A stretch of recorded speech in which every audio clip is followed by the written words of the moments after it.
Welcome back to accounts live. आज फिर हम फोर्थ पार्ट को लेकर के आ गए एनपीओ चैप्टर के। जैसा कि एक बार थोड़ा सा रिकॉल करा देता हूँ मैं, एनपीओ चैप्टर 4 पार्ट में डिवाइडेड है। फर्स्ट पार्ट के अंदर हमने देखा था full fledge question, second part हमारा सब्सक्रिप्शन बेस्ड था, थर्ड पार्ट हमारा है फंड बेस्ड और फोर्थ पार्ट है हमारा कंजम्पशन बेस्ड वाले क्वेश्चन। तो आज जो हमारी वीडियो डेडिकेटेड होगी फंड बेस्ड पार्ट को सॉल्व करने को लेकर के, उसके सारे कॉन्सेप्ट हम समझेंगे और कैसे क्वेश्चन सॉल्व करते हैं फंड बेस्ड के वो भी हम देखेंगे। और मैंने इसके लिए दो क्वेश्चन बताए थे आपको लास्ट वीडियो में, एक बताया था एग्जाम्पल नंबर 6 और एक बताया था मैंने एग्जाम्पल नंबर 8। ये दोनों क्वेश्चन आ जाओ, प्रैक्टिकल क्वेश्चन करके भी देखेंगे यहाँ पर। तो चलिए वीडियो को स्टार्ट करते हैं। फंड बेस्ड की अगर हम बात करते हैं माय डियर स्टूडेंट, तो फंड बेस्ड के अंदर दो तरीके के फंड मिलते हैं, एक एनजीओ को या not for profit making organisation को। पहला होता है स्पेशल नेचर फंड और दूसरा होता है जनरल नेचर या जनरल पर्पस फंड। इसे आप अगर बुक रेफर करेंगे तो बुक के अंदर restricted fund and unrestricted fund के नाम से भी लिखा है। देखो सिंपल सी बात है, हम भूल जाएं कि हम जो सराउंडिंग्स में हम देखते हैं उसकी बात करें। भाई एक एनजीओ है, उस एनजीओ में एक बंदा आता है, वो बंदा हमें कहता है कि साहब आपकी एनजीओ या एक हम बिल्डिंग की हम एक क्लब की बात कर लें या हम एक मंदिर की बात कर लें। एक मंदिर है, एक बंदा आता है उस मंदिर में, वो देखता है कि यार ये मंदिर बहुत पुरानी सी हो गई है या इस मंदिर में बैठने की स्पेस नहीं है, कोई प्रोग्राम करवाते हैं तो मंदिर बहुत छोटा सा लगता है, स्पेस नहीं है। तो उसके मन में आया कि हम बिल्डिंग बनाने के लिए इस मंदिर में डोनेट कर देते हैं। उसने 50 लाख रुपए का एक चेक निकाला और 50 लाख रुपए का डोनेशन दे दिया। और उस डोनेशन में उसने लिखा कि भैया मैं ये जो 50 लाख रुपए का चेक दे रहा हूँ ये बिल्डिंग पर्पज के लिए दे रहा हूँ। अब आप खुद बताओ, क्या इस 50 लाख रुपीज को वो मंदिर किसी दूसरे पर्पज के काम में ले सकती है क्या? दूसरे पर्पज के लिए यूज कर सकती है क्या? मान लीजिए बिल्डिंग मंदिर के अंदर एक प्रोग्राम अरेंज करवाया इन्होंने, अन्नकूट का प्रोग्राम करवाया या भंडारा करवाया या आप कुछ और ले लें, एक फाग उत्सव करवाया, तो क्या उसमें जो खर्चे होने वाले हैं उस खर्चे के लिए 50 लाख के पैसे में से यूज कर सकते हैं क्या? नहीं कर सकते। क्यों? क्योंकि जिस डोनर ने पैसे दिए थे उसने स्पेसिफिकली कहा था कि मैं ये 50 लाख रुपए सिर्फ और सिर्फ बिल्डिंग कंस्ट्रक्ट करने के लिए दे रहा हूँ, बिल्डिंग पर्पज के लिए दे रहा हूँ। तो ऐसे फंड को क्या कहेंगे? रिस्ट्रिक्टेड फंड कहेंगे। इसका यूज रिस्ट्रिक्टेड है, सिर्फ और सिर्फ बिल्डिंग बनाने के काम में लिया जाएगा और किसी पर्पज के लिए काम में नहीं लिया जाएगा। अब दूसरे वे में हम देखें, दूसरा एक फंड होता है जनरल नेचर फंड। एक बंदा आया मंदिर में, उसने कहा कि साहब मैं ये 1 लाख रुपए का चेक दे रहा हूँ, मैं आपके जो मन पड़े वहां खर्च करो, अपनी मर्जी के हिसाब से खर्च कर लो। तो ये कैसा फंड है? ये कैसा डोनेशन है? ये ऐसा डोनेशन है जो जनरल नेचर का है, किसी भी पर्पज के लिए हम इस पैसे को यूज कर सकते हैं। चाहे तो हम फाग उत्सव करवा लें, चाहे तो हम कोई कल्चरल प्रोग्राम करा लें या कुछ भी कराना चाहें, किसी भी पर्पज के लिए हम इस पैसे को खर्च कर सकते हैं। तो हमारा जो क्वेश्चन है, हमने जो क्वेश्चन लिया एग्जाम्पल नंबर 6, इसमें दोनों ही तरीके की बातें आएंगी और इन दोनों ही तरीके की बातों को हम सॉल्व कैसे करते हैं ये हमें सीखना। बेसिकली जो ध्यान रखना हमें स्पेशल या रिस्ट्रिक्टेड नेचर के डोनेशन पे ध्यान रखना है। और एग्जामिनर का ये फेवरेट होता है और इसलिए भी फेवरेट है क्योंकि स्टूडेंट उसमें गलतियां करते हैं। स्टूडेंट सॉल्व करते समय गलतियां करता है और एग्जामिनर को अच्छे से मालूम है कि स्टूडेंट यहाँ गलती करेगा या स्टूडेंट से वहां पे गलती करवाया जा सकता है, इसलिए वो एग्जामिनर का फेवरेट हो जाता है और उसके क्वेश्चन को पूछता है। अगर आप देखें तो आपकी बुक के अंदर भी इसीलिए मैंने एग्जाम्पल नंबर 6 सॉर्ट आउट किया है और पिछले पास्ट एग्जाम के पेपर्स आप देखेंगे तो वहां पर भी आपको इसके क्वेश्चन दिखेंगे और फ्रीक्वेंटली पूछा इन्होंने, ऐसा नहीं कि 1-2 बार पूछा हो, क्योंकि अच्छे से पता है एग्जामिनर को कि स्टूडेंट यहाँ पे गलती करना ही करना है। और दूसरा क्वेश्चन हमारा है एग्जाम्पल नंबर 8 की हमने बात की थी, वो जनरल है, बहुत सिंपल सी बात है, उसमें एक पॉइंट से हमें ध्यान रखना और हमारा काम हो जाता है। तो चलिए अब हम इसके बिल्कुल प्रैक्टिकल एस्पेक्ट को देखते हैं और प्रैक्टिकल एस्पेक्ट कैसे अकाउंटिंग होगी इस स्पेशल नेचर फंड की, कहां पर लिखेंगे, कैसे लिखेंगे और क्या ट्रीटमेंट होगा, ये सारी बातों को हम 1 बाय 1 करके समझते हैं एक एग्जांपल के थ्रू। तो चलिए मेरे साथ वीडियो में एंड तक बने रहिए सो दैट आप इसका बेनिफिट ले पाए। और मैक्सिमम 3 मार्क का आता है, मिनिमम 2 मार्क और मैक्सिमम 3 मार्क, ये मैं पहले भी कह चुका हूँ, आज फिर रिपीट कर रहा हूँ, ये 3 मार्क आप आराम से स्कोर कर पाएंगे। इसके लिए वीडियो एंड तक बने रहिए। फ्रेंड स्टार्ट करते हैं। देखिए मैंने एक क्वेश्चन लिखा है, एग्जाम्पल नंबर 6 का एक पार्ट उठाया मैंने, पूरा क्वेश्चन नहीं लिखा है, छोटा सा जो इंपॉर्टेंट पार्ट है वो डिस्कस कर रहे हैं। देखो क्वेश्चन के अंदर क्या लिखा है, बिल्डिंग फंड लिखा है, बिल्डिंग फंड के लिए 10 लाख रुपए मिले, इसके बाद डोनेशन रिसीव हुआ बिल्डिंग फंड के लिए 25 लाख रुपए, मतलब एक पर्सन आया, उसने मंदिर देखा, मंदिर देखने के बाद उसे लगता है कि यार ये मंदिर तो बिल्कुल ही पुराना हो गया है, इसमें एक और बिल्डिंग बन जाए तो अच्छी, उसने 25 लाख रुपए का चेक काट दिया, तो बिल्डिंग फंड का बैलेंस इंक्रीज हो गया, बढ़ गया, प्लस करेंगे, क्या करेंगे अभी हम देखेंगे क्वेश्चन, अभी क्वेश्चन रीड आउट करते हैं। Then expenditure on building fund construction के लिए हमने 22.5 लाख रुपए खर्च कर दिए। अब इसका प्रेजेंटेशन कैसे होगा, देखिए बहुत सिंपल है, थोड़ा सा सब दिमाग लगाना आइडिया। बिल्डिंग फंड कोई सा भी फंड का बैलेंस हमेशा लायबिलिटी होता है, कैपिटल नेचर है, तो हम यहाँ लिखेंगे building fund, building fund, building fund हमारा 10 लाख रुपए है, 10 लाख रुपीज हमने लिख दिया। अब वो सारे आइटम जिससे बिल्डिंग का फंड का बैलेंस बढ़े, इंक्रीज हो जाए, प्लस करेंगे। हमें डोनेशन रिसीव हुआ है, तो डोनेशन फॉर बिल्डिंग फंड, ठीक है, बिल्डिंग फंड के लिए कितना मिल गया, 25 लाख रुपए मिल गया है, तो हमारे बिल्डिंग फंड का बैलेंस बढ़ करके कितना हो गया, 35 लाख हो गया। अब मुद्दे की बात अब चालू होती है माय डियर फ्रेंड, अच्छे से इत्मीनान से समझें। पहला काम है हमारा इत्मीनान से समझना, उसके बाद हम आगे नोट डाउन करेंगे। हमारे पास 10 लाख रुपए बिल्डिंग फंड के थे, 25 लाख रुपए का डोनेशन और मिल गया, तो हमारा बिल्डिंग फंड बढ़ करके कितना हो गया है, 35 लाख रुपए हो गया। हमने इस बिल्डिंग फंड में से 22.5 लाख रुपए का बिल्डिंग खरीद लिया या बनवा लिया, कंस्ट्रक्ट करवा लिया हमने, तो ध्यान से देखिएगा, तो हमारी बिल्डिंग क्रिएट हो जाएगी, तो यहाँ पर बिल्डिंग कंस्ट्रक्शन लिख दें और WIP लिख दें, शॉर्ट में लिखना हो, टाइम सेव करना हो तो बिल्डिंग लिखकर WIP लिख देंगे, तो भी मोर देन सफिशिएंट है, काम चल जाएगा।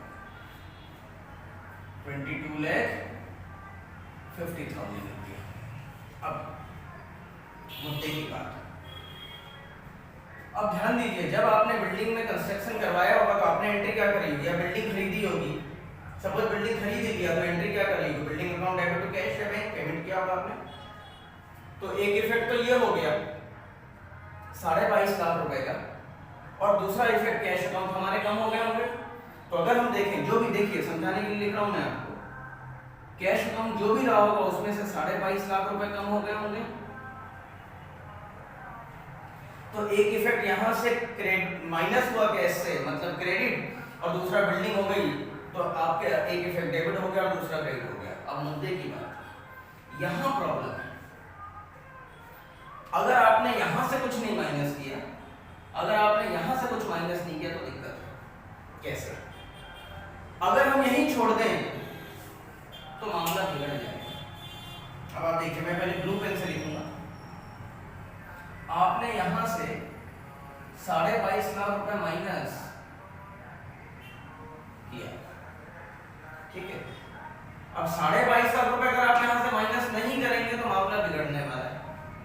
बिगड़ने वाला ऐसे है कि अगर आपने माइनस नहीं करते तो बिल्डिंग फंड में बैलेंस अभी भी कितना दिखता है, 35 लाख रुपए, और आपको क्या लगता है कि 35 लाख रुपए अभी भी हमारे पास पड़े हैं, आप फिर 35 लाख में से 30 लाख की एक और बिल्डिंग खरीदने जा रहे हो, तो पैसे तो उतने है ही नहीं, तो ऑलरेडी यूज कर लिया आपने, बिल्डिंग कंस्ट्रक्ट कर ली, पर्पज आपका डाइल्यूट हो गया, पर्पज आपका सॉल्व हो गया, तो जब आपका जितने से आपका पर्पज सॉल्व हो जाए उतने से आपको बिल्डिंग फंड आपको कम कर देना है, ठीक है। आपने 22.5 लाख रुपए से पर्पज को फुलफिल कर लिया, तो 22.5 लाख रुपए से आप बिल्डिंग को आपने यहां से माइनस कर दिया, मतलब कैपिटल फंड को आपने, बिल्डिंग फंड को आपने माइनस कर दिया।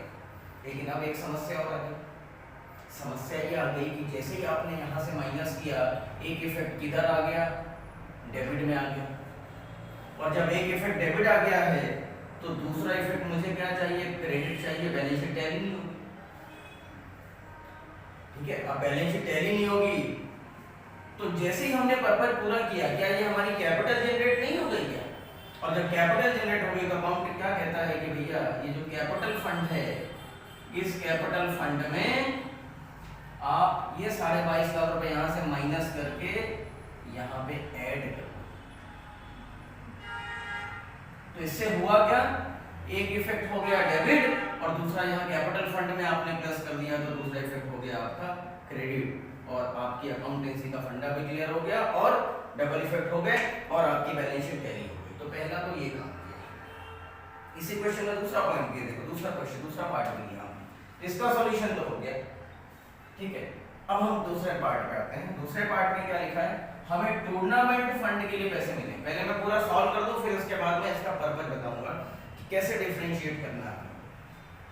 देखो, तो टूर्नामेंट फंड के लिए पैसे मिले, तो टूर्नामेंट फंड ये भी हमारी लायबिलिटी में आएगा। कितना बैलेंस है, 15,000। अब जिन जिन आइटम से हमारे फंड का बैलेंस बढ़ जाए, ध्यान से देखिएगा, जिन जिन आइटम से हमारे फंड का बैलेंस इंक्रीज हो जाएगा हम प्लस करेंगे, और जिस जिस आइटम से हमारे फंड का बैलेंस डिक्रीज हो जाएगा हम उसे माइनस करेंगे। तो डोनेशन हमें रिसीव हुआ है 25,000, तो हमने डोनेशन रिसीव्ड लिख दिया 25,000। हम ये लिख चुके, हम ये लिख चुके। अब टूर्नामेंट में खर्चे हुए, तो इसको थोड़ी देर के लिए होल्ड करते हैं, पहले प्लस वाला आइटम पहले लिख देते हैं। हमने टूर्नामेंट के लिए टिकट सेल करे, उससे भी हमारे पास पैसा आया होगा, तो हम यह लिखें प्रोसीड फ्रॉम टूर्नामेंट टिकट। उससे पैसे कितने आ गए, 35,000 आ गए। तो टोटल फंड का बैलेंस कितना हो गया टूर्नामेंट फंड का, 15 + 25 40 75,000 रुपीज हो गए। और इसी में से हमने एक्सपेंसेस कर दिए हैं, ये भी लिख दिया हमने, एक्सपेंसेस कितने हो गए टूर्नामेंट में। अब यहां से माइनस करेंगे टूर्नामेंट एक्सपेंसेस, दैट इज -42,000। तो बैलेंस कितना बच गया, 33,000 रिमेनिंग रह जाएगा। यहां पर देखिए, ध्यान से सुनिएगा, यहां पर एक्सपेंसेस की बात है, एक्सपेंसेस से कोई एसेट जनरेट नहीं होता, ठीक है। इन दोनों में डिफरेंस समझना। जब हम बिल्डिंग के लिए, हमें बिल्डिंग के लिए कोई फंड मिलता है तो उससे हमारी बिल्डिंग जनरेट हो जाती है, बिल्डिंग खड़ी हो जाती है, तो हमें एसेट साइड में बिल्डिंग दिखाना पड़ता है। बट टूर्नामेंट में हमने, टूर्नामेंट के लिए जनरल नेचर का है, जनरल नेचर मतलब पैसा तो टूर्नामेंट फंड के लिए मिला है, बट इससे हमने खर्चे कर दिए हैं, तो खर्चे से कोई एसेट जनरेट नहीं होती, तो हमें इसके लिए एसेट साइड में लिखने की जरूरत नहीं पड़ी है। इसलिए हमने इसको यहाँ पर सिर्फ माइनस कर दिया और आगे हमें कुछ भी करने की जरूरत नहीं पड़ी है, ठीक है माय डियर फ्रेंड। तो ये डिफरेंशिएशन इन दोनों में आपको करना है, और एग्जामिनर का फेवरेट एरिया ये वाला जो मैंने ब्लू से लिखा है, इस पर भर भर के क्वेश्चन पूछे गए हैं, पास्ट एग्जाम में भी पूछे हैं, और इसीलिए मैंने क्वेश्चन लिया है ताकि आपको इसको करवाऊं और आप इसको डिफरेंशिएट कर पाए। इसलिए मैंने दोनों कॉन्सेप्ट लिए हैं, यहाँ खर्चे हुए हैं, यहाँ खर्चे नहीं हुए, यहाँ क्या हुआ, यहाँ बिल्डिंग जनरेट हो गई, और जब बिल्डिंग जनरेट हो गई तो इसका इफेक्ट हमें देना पड़ा।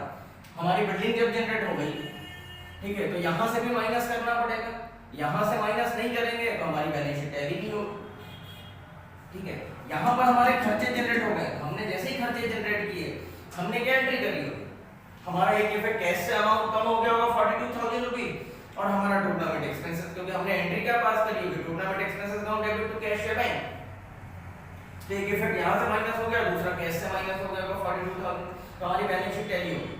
बट यहाँ पर ऐसा नहीं होगा, यहाँ पर 22,50,000 हम जब तक यहाँ से माइनस नहीं करेंगे तब तक ये फंड का बैलेंस उतना खड़ा रह जाए, क्योंकि आगे चल करके हम इसमें से जैसे ही माइनस करते हैं तो 12.5 लाख रुपए शायद बचेगा, 12.5 लाख रुपए हमारे बचे।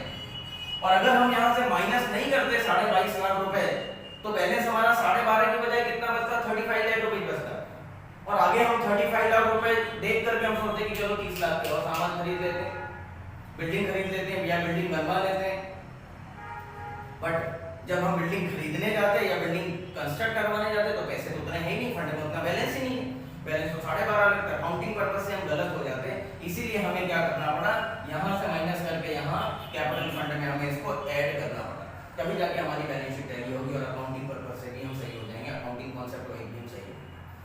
तो दिस वाज द क्वेश्चन जो कि आपको करना है और एग्जामिनर पूछता है। अब एक क्वेश्चन और बचता है, मैंने कहा एग्जांपल नंबर 8, एग्जांपल नंबर 6 मैंने डिस्कस कर लिया, उसके इंपॉर्टेंट पॉइंट डिस्कस कर लिए और इसी पॉइंट के लिए एग्जांपल नंबर 6 मैंने कहा था। अब एग्जांपल नंबर 8 बचा है, उसको करते हैं और फिर इसके बाद ये कॉन्सेप्ट हमेशा के लिए खत्म हो जाएगा फंड बेस्ड वाला, और आप आराम से एग्जाम में जो क्वेश्चन आने वाले हैं उसमें 2 और 3 मार्क्स स्कोर कर पाओ। इसमें एक कॉन्सेप्ट थोड़ा सा और बच गया है, वो भी मैं डिस्कस कर ही लेता हूँ ताकि दिक्कत नहीं आए।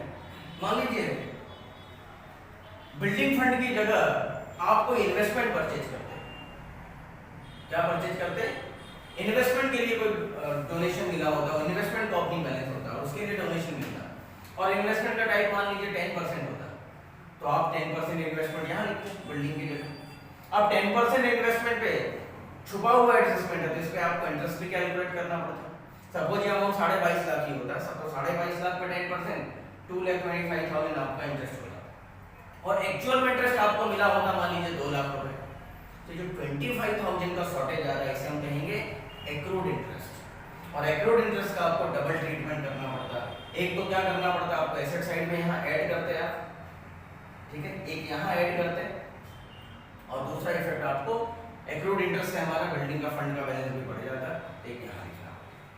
ये 2 ट्रीटमेंट होंगे, ये 2 ट्रीटमेंट आपको यहाँ ऐड करते तो ये डेबिट हो गया, यहाँ ऐड किया तो ये क्रेडिट हो गया, बैलेंस शीट आपकी टैली हो गई। तो एक ये कॉन्सेप्ट आ सकता है, बिल्डिंग फंड की जगह क्या आ सकता है, इन्वेस्टमेंट आ सकता है, जो कि आपका ट्रीटमेंट मैंने बता दिया। तो चलिए अब एक और क्वेश्चन करते हैं, जिनको इसकी स्क्रीनशॉट लेना स्क्रीनशॉट ले लें और बाकी फिर इसके बाद हम क्वेश्चन नंबर 8 करते हैं और हमारा ये कॉन्सेप्ट खत्म हो जाएगा। चलिए फ्रेंड्स, हमने क्वेश्चन नंबर, आपने hopefully question number 6 note down भी कर लिया होगा, स्क्रीनशॉट भी ले लिया होगा। अब हम क्वेश्चन नंबर 8 की तरफ जा रहे हैं। देखिए इन 2 क्वेश्चन को ही अगर आपने अच्छे से कर लिया इसके बाद पेपर नहीं आता मतलब नहीं आता। ये 2 क्वेश्चन करने के बाद आप दूसरे क्वेश्चन करोगे, उसमें जंप करोगे तो समझ नहीं आएगा, और इसके बगैर जंप करोगे तो समझ नहीं आएगा, एग्जाम के क्वेश्चन भी नहीं कर पाएंगे। तो चलिए टाइम वेस्ट किए बगैर क्वेश्चन नंबर 8 स्टार्ट करते हैं। देखिए मैच फंड के लिए 1,70,000 रुपये मिले, कॉन्सेप्ट वही है, जिससे फंड का बैलेंस बढ़ जाए प्लस कर दें, जिससे कम हो जाए माइनस कर दें। यहाँ छोटा सा कॉन्सेप्ट हम देखेंगे। तो यहाँ बैलेंस शीट की लायबिलिटी में लिखें मैच फंड है 1,70,000, इनर कॉलम में लिखा मैंने। इसके बाद और ये रिसीव्ड ड्यूरिंग द ईयर हुआ 31 मार्च 2021, मतलब हमारा अप्रैल 1 अप्रैल 2020 को ईयर शुरू हो रहा है और एंड कब हो रहा है 31 मार्च 2021 के लिए। फिर हमने proceed from sale of match ticket से हमारे को पैसे मिले, सॉरी मैच फंड से 170 मिला है, डोनेशन हमें मिला है 90,000 का, तो डोनेशन से हमारा मैच फंड का बैलेंस बढ़ जाएगा। तो 90,000 हमने यहाँ लिखे ऐड डोनेशन रिसीव्ड, ठीक है। फिर हमने टिकट सेल किया है तो proceed from ticket that is ₹30,000। तो टोटल फंड हमारे पास कितना हो गया, हमारे पास टोटल फंड हो गया 2,90,000, ठीक है। 170 प्लस 30 2,90,000 हमारे पास टोटल फंड हो गया मैच का फंड। अब इसी फंड से हमें मैच करवाना, मैच के सारे एक्सपेंसेस इसी 2,90,000 रुपए से करने। लेकिन जब हम एक्चुअल में देखते हैं तो हमारा मैच का जो खर्चा हुआ है, एक्चुअल में जब मैच हमने ऑर्गेनाइज करवाया, मैच के जो खर्चे हुए हमारे वो कितने हो गए, 3 लाख रुपए हो गए। अब ध्यान दीजिए यहां से माइनस करेंगे मैच एक्सपेंसेस, ध्यान से देखिएगा। यहां 3 लाख रुपए जैसे ही माइनस किया ये नेगेटिव में आ गया 10,000 रुपीज। अभी लिखेंगे नहीं, आप अभी लिखना नोट डाउन नहीं करना है। तो क्या नेगेटिव में जा सकते हैं, क्या नहीं, जितना हमारे पास पैसा है उससे ज्यादा अगर खर्च हो गया है, उससे ज्यादा एक्सपेंसेस हो गए हैं, तो ध्यान दीजिएगा यहां हम 3 लाख माइनस करने की बजाय कितना माइनस करेंगे, 2,90,000 माइनस करेंगे और यहां आ जाएगा नील, और ये 10,000 रुपए एक्स्ट्रा खर्चे हो गए वो हमारा कहां चला जाएगा, एक्सपेंडिचर साइड में चला जाएगा। हम क्या लिखेंगे, टू मैच एक्सपेंसेस, और यहाँ आप इनर कॉलम में शो कर दीजिए 3 lakh minus 290, it comes to rupees 10,000। इसीलिए ये क्वेश्चन मैंने लिया है और एग्जामिनर पूछता है। मान लीजिए इसकी जगह 3 लाख एक्सपेंसेस की बजाय यहाँ एक्सपेंसेस हो जाता 2,40,000, तब तो कोई समस्या नहीं थी। तब यहाँ आउटर कॉलम में कितना बच जाता, 50,000 रुपए बच जाता, रिमेंड रह जाता, तो समस्या नहीं थी, तब कोई प्रॉब्लम नहीं है कि 2,90,000 रुपए मैच फंड का हमारे पास बैलेंस पड़ा हुआ है, उसमें से हमने जब मैच ऑर्गेनाइज करवाया तो हमारे खर्चे हुए 2,40,000 रुपए, 50,000 रुपए अभी भी बचे हुए हैं। अगले किसी मैच में 50,000 रुपए कंज्यूम कर लेंगे, खर्च कर लेंगे, यूज कर लेंगे, यूटिलाइज कर लेंगे। बट यहाँ क्या हो गया है, यहाँ हो गया है कि 2,90,000 रुपए फंड का बैलेंस ही हमारे पास, खर्च हो गए ज्यादा। अरे ज्यादा हो गया तो एक तरीके से लॉस हो गया ना, एक्स्ट्रा जो 10,000 रुपए खर्च हुए तो एक्चुअल खर्चा नहीं हो गया क्या? एनपीओ का ऑर्गेनाइजेशन का, तो ऑर्गेनाइजेशन में जाकर खर्चे और दिखा देंगे। ये करना है। स्टूडेंट गलती क्या करता है, यहाँ से माइनस कर देता है 3 लाख रुपए, नेगेटिव लिख देता है 10,000। ये गलती करते हैं, यही गलती एग्जामिनर आपसे एग्जामिनेशन हॉल में करवाना चाहता है। इसीलिए मैंने क्वेश्चन लिया ताकि आप ये गलती मत करो। ठीक है, बात समझ में आ गई दोनों? अगर ये 2,40 खर्चे होते तो दिक्कत नहीं थी, फिर यहाँ लिखने की जरूरत कुछ है नहीं, 50,000 रुपए बैलेंस बच जाता। खर्चे अभी मैं इसको मिटा देता हूँ, ठीक है, ये समझ में आ गया होगा होपफुली। खर्चे अगर ज्यादा हो मैच फंड से तो एक्स्ट्रा जो पैसे बचेंगे, जो एक्सेस खर्चे हो रहे हैं, वो कहाँ लिखना है आपको? एक्सपेंडिचर साइड में लिखना है और इनर कॉलम में शो करना है आपको, और यहाँ नील लिखना है 2,90,000 माइनस। जब आप घर पे प्रैक्टिस करें, ये लिख करके इसको काटें, फिर 290 लिखें, ताकि ये गलती आपको दिखे और हाइलाइटर से हाईलाइट कर लें। मैं अक्सर कहता हूँ स्टूडेंट को, favour castle fluorescent green colour का हाइलाइटर लेकर के आप अपनी कॉपी में या बुक में हाइलाइटर से हाईलाइट जरूर करें, सो दैट वो बार बार एग्जाम टाइम में काम आएगा, एक बार देख करके आंखों के सामने आ जाएगा और टाइम आपका सेव हो जाएगा। तो चलिए आज के वीडियो के लिए इतना ही। होपफुली आपको बहुत बेनिफिट मिला होगा। अगर आपको लगता है कि इस वीडियो से बेनिफिट मिलता है तो मेरे चैनल में अगर नए हैं तो सब्सक्राइब करें, और अगर ऑलरेडी आप पुराने मेरे चैनल पे तो वीडियो को ज़्यादा से ज़्यादा लाइक करें और शेयर करें। Thank you, thanks a lot for watching the video.